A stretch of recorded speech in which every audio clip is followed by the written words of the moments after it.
Hola, ¿qué tal amigos? Me llamo Raúl y voy a hacer la presentación de mi trabajo final de grado. Se trata de una propuesta de terapia centrada en la persona en un caso de trastorno de la conducta alimentaria, más específicamente de bulimia nerviosa. Bien, pues vamos allá. En mi trabajo he querido hacer como una comparación entre la terapia centrada en la persona, que es del enfoque humanista, y la terapia de conducta, las dos tratando un trastorno de la conducta alimentaria, y comparar un poco los resultados. Bien, más adelante hablaremos de ello más detalladamente. El contexto actual, personalmente creo que está tirando peligrosamente hacia lo médico en cuanto a la psicoterapia se refiere, es decir, a pacientes pasivos que van al psicólogo a recibir un tratamiento, a veces, bueno, la mayoría de veces pastillas, etcétera, y que buscan la mayor rapidez y efectividad en este tratamiento.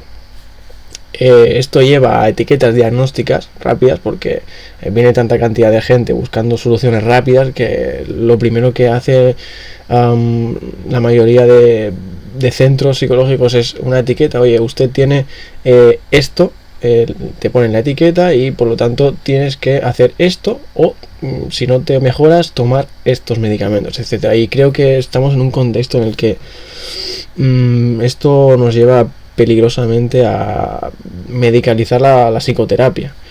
Como ya he dicho, tratamientos estandarizados no se centran en la persona, solo en el síntoma, en el problema con el que viene la persona, que bueno, en el contexto actual pues es normal, todo el mundo vamos rápido y queremos soluciones rápidas a nuestros problemas, pero personalmente creo que no debería ser así, por eso que hago esta propuesta de intervención para ver que hay otro tipo de terapia que igualmente puede funcionar igual en cuanto al síntoma y aparte aportar un crecimiento personal a la persona que este tipo de terapias de conducta no aporta.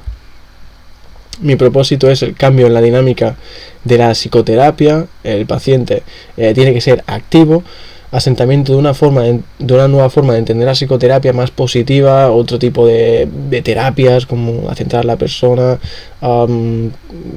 mindfulness, o sea, terapias más positivas, se centran más en que la persona es única y hay que tratarla como a tal, no es un síntoma, no podemos tratar a todas las personas con los mismos tratamientos, con las mismas etiquetas, etcétera.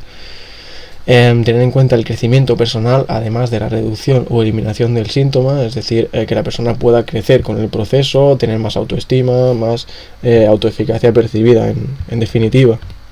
Eliminar estigmas y etiquetas relacionadas con la psicoterapia. Mucha gente no se atreve a ir al psicólogo porque se piensa que lo van a etiquetar, que le van a llamar loco, etcétera, y pues es una forma de eliminar estos estigmas y poder decir tranquilamente que estamos inmersos en un proceso psicológico sin problemas, porque se trata también de crecimiento personal que nos va a llevar a la autorrealización.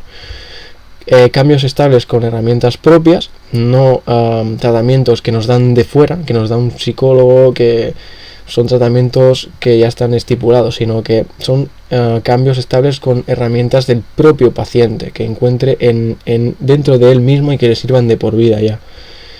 Y también el propósito final es tomar ventaja ante otros enfoques centrados en el síntoma. Bien, la pregunta de mi trabajo es: la intervención basada en la terapia centrada en la persona permite a esta mejorar el síntoma o trastorno con el que viene a consulta, a la vez que le proporciona un crecimiento personal. Es decir, por una parte queremos superar el trastorno o el síntoma o mejorarlo, y por otra parte queremos crecimiento personal, ¿de acuerdo? Cosa que en teoría en la terapia de conducta no consigue este crecimiento personal, se basa solo en el síntoma y en superar o mejorar este síntoma, no en el crecimiento personal. Bien, pues los objetivos de esta propuesta de intervención serían comparar la reducción sintomatológica antes y después de cada intervención, es decir, comparar los niveles del síntoma para ver si las dos terapias son efectivas por igual o cuál es más, y luego comparar los niveles de autoeficacia, es decir, la autoestima y regulación emocional antes y después de cada intervención, es decir, el crecimiento personal. Estamos valorando por una parte la sintomatología y por otra el crecimiento personal. Bien, revisión teórica, vamos a explicar un poco rápido porque no da tiempo los dos enfoques. Centrado en la persona, es terapia centrada en la persona, que se basa en el enfoque humanista, que se basa en integrar totalmente las 4 Cs de la persona, que es el corazón, conciencia, cabeza y cuerpo. En este tipo de terapia no hay evaluación ni diagnóstico, no se quiere etiquetar, por lo tanto no se evalúa a la persona. Cada persona es única y se trata como tal. Se trabaja mucho el tema emocional como base de todos los problemas, no el síntoma. El síntoma sería la punta del iceberg, es el resultado de algo, y la base del iceberg, que es lo más grande, sería el tema de la mala gestión emocional, que al final sale por alguna parte en forma de síntoma, ¿de acuerdo? Por lo tanto se trabaja el tema emocional en vez de el síntoma, que sería lo más pequeño, sería el resultado, el síntoma. El terapeuta no es nada directivo, la alianza terapéutica y la confianza muy importantes en este proceso, es la base de todo. El diálogo entre las personas reales, auténticas, no juicios, consejos ni interpretaciones. Este punto es súper importante en este tipo de terapia, centrar la persona, porque no queremos juzgar a nadie, dar consejos ni interpretaciones, porque serían nuestros consejos y nuestras interpretaciones que nos servirían a nosotros, pero al cliente o al paciente no. Él tiene que encontrar sus propias herramientas, sus propios métodos que le funcionen a él, ¿de acuerdo? No a nosotros. Entonces es la base de un poco de esta terapia centrada en la persona. No dar tratamientos ya estipulados, no dar soluciones, no dar consejos, etcétera, sino acompañar al cliente o al paciente, a la persona, para que encuentre los suyos propios y los pueda usar de por vida. No tenga que volver a venir al psicólogo cuando le vuelva el síntoma, sino que ya sepa él cómo gestionarse, ¿vale? Y para esto hay que ver el mundo desde el cliente para poder comprenderlo totalmente. Bien, el enfoque centrado en el síntoma, que sería la terapia de conducta, se centra en el síntoma y la conducta relacionada que lo origina a este síntoma, es decir, se centra en que una conducta origina un síntoma. No se basa en las emociones que hay detrás, que yo creo que es la base. Conductas adquiridas a través del aprendizaje, parte cognitiva muy importante, por lo tanto el aprendizaje de nuevas conductas llevará a superar este síntoma, en teoría. Bueno, en teoría no, está súper demostrado que es así. Se utiliza la evaluación diagnóstico de la persona para saber el tipo y el grado de afectación de este síntoma, cosa que en la terapia centrada en la persona no se utiliza. Aquí sí que se utiliza, por lo tanto se clasifica a la persona en un tipo de trastorno y una solución que ya está estipulada. Se centra en aquí y ahora, en el problema presente. No se mira problemas o historia del paciente, sino, bueno, simplemente se pasa por encima un poco. Algo sí que se mira si es necesario, pero se pasa totalmente por encima y se centra en el problema presente para solucionarlo lo más rápidamente posible. Es decir, busca la efectividad. Tratamiento predeterminado y comprobado científicamente. Son tratamientos que ya se han demostrado su eficacia a lo largo de los años y por lo tanto sabemos que funcionan y se utilizan pues comúnmente en todas las personas. Bien, el método de mi propuesta de intervención sería el estudio comparativo entre dos grupos. El grupo 1 sería el de terapia de conducta. El grupo 2 sería el de terapia centrada en la persona. Los dos grupos se compondrían de 10 jóvenes, mujeres entre 16 y 25 años con un trastorno de conducta alimentaria de bulimia nerviosa.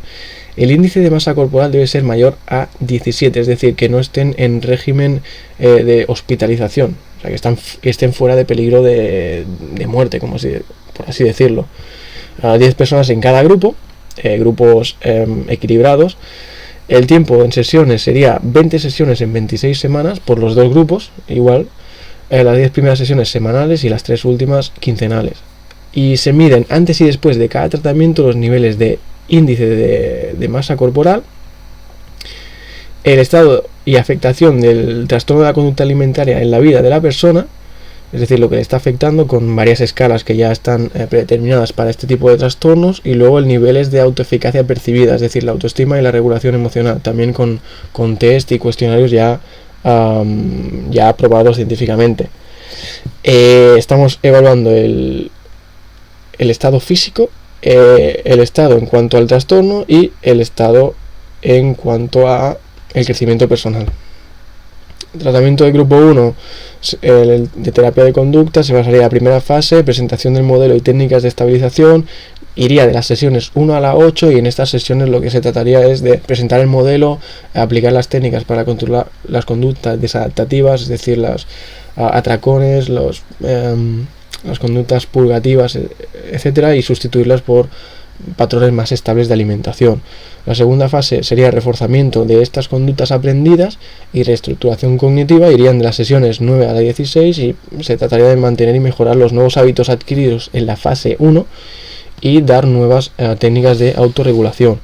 Y la tercera fase sería el mantenimiento de cambios y prevención de recaídas. Serían sesiones de la 17 a la 20, que eran quincenales, y lo que se trataría en esta fase es de mantener los cambios positivos y prever posibles recaídas en la adaptación a la nueva situación, por ejemplo, familiar, ¿de acuerdo? En el grupo 2 sería el grupo tratado con terapia centrada en la persona. Aquí la primera fase sería alianza terapéutica y recogida de información, sesiones 1 y 2. Con 2 sesiones bastaría para crear una buena alianza y una buena recogida de información para obtener los datos necesarios, ¿de acuerdo? En la segunda fase sería la fase del tratamiento, que iría de las sesiones 3 a la 19 y sería pues todo el proceso terapéutico, expresión, reflexión emocional cognitiva, cambios de paradigma, insights, cambios conductuales, cuestionamiento de creencias desadaptativas, trabajo de autoeficacia percibida, autoestima y de crecimiento personal, valores, de conflictos, bueno, todo lo que sea autoeficacia percibida y crecimiento personal. Y luego por último la tercera fase, que sería el cierre, que sería la última sesión. Habría que cerrar el proceso, reforzar y anclar cambios en el ser, la emoción y los valores, como ya hemos dicho, que es la parte hundida del iceberg.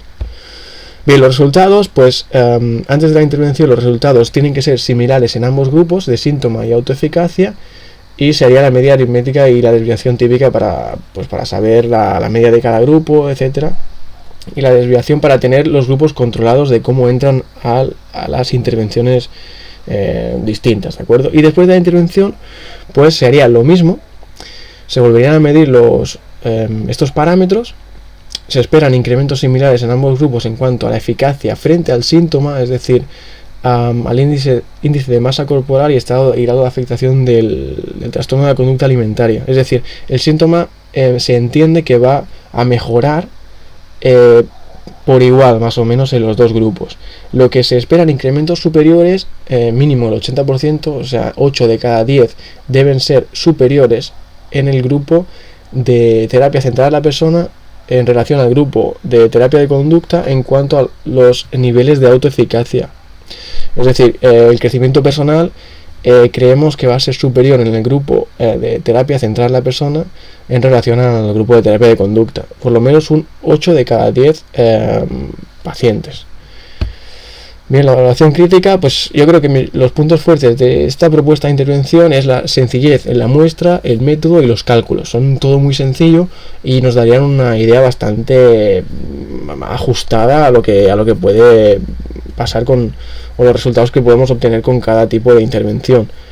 Y la demostración con un trastorno muy conductual, es decir, he elegido el trastorno de la conducta alimentaria porque es un trastorno muy conductual y para demostrar que la terapia centrada en la persona también puede solucionar estos trastornos tan conductuales como uno de la conducta alimentaria, y aparte aportar un crecimiento, es decir, estaríamos superando un poco a la terapia de conducta en cuanto a crecimiento personal y autorrealización. Los puntos débiles: la rigurosidad en la elección de la muestra, son pocas personas, entendemos que 10 personas por grupo son pocas, y luego los factores externos en el trastorno de la conducta alimentaria que afectan mucho a la familia, el entorno, la motivación, comorbilidad con otros trastornos, etcétera. Son factores que pueden alterar mucho el resultado en este tipo de trastorno. Y luego también que no tenemos resultados numéricos reales, porque solo es una propuesta de intervención, entonces no podemos comparar exactamente cómo ha ido y el éxito de cada tipo de terapia. Discusión: se ha conseguido un plan de propuesta de intervención interesante, un buen método comparativo de las dos terapias y una piedra más en el crecimiento de la terapia centrada en la persona. Si tuviera continuidad, podríamos evaluar los resultados y validar el éxito o no de la propuesta, ampliar la muestra y hacerla más precisa, como ya hemos comentado, e implementar esta propuesta con otros trastornos más sencillos de estudiar, con menos variables externas que el trastorno de la conducta alimentaria. Por ejemplo, un trastorno de ansiedad, por ejemplo, que solo hay que medir la ansiedad. Entonces sería más sencillo de valorar y validar el éxito de una u otra intervención. El trastorno de la conducta alimentaria es bastante difícil de evaluar porque tiene muchas variantes y todo puede afectar, la familia, etcétera. Pues ese sería un poco por ahí, por donde iría si continuara este proceso. Por último, agradecer a Luis Heredia, que ha sido mi consultor, por sus correcciones, por la guía y por las palabras de apoyo que me ha dedicado en cada entrega, que la verdad que me han motivado para seguir trabajando. Y luego al equipo de profesionales de Institut Gumà de Barcelona por transmitirme tantos conocimientos y experiencia, que es el centro donde estoy haciendo las prácticas, y la verdad que me han transmitido muchísimo de esta terapia centrada en la persona, y estoy muy contento de haber conocido este nuevo enfoque que me ha hecho entender la psicología y la psicoterapia de otra forma totalmente distinta, y la verdad que estoy muy agradecido. Pues esto es todo, espero que os haya gustado mi presentación. Si tenéis cualquier duda, pues ya me la preguntáis en el foro, ¿de acuerdo? Venga, hasta luego.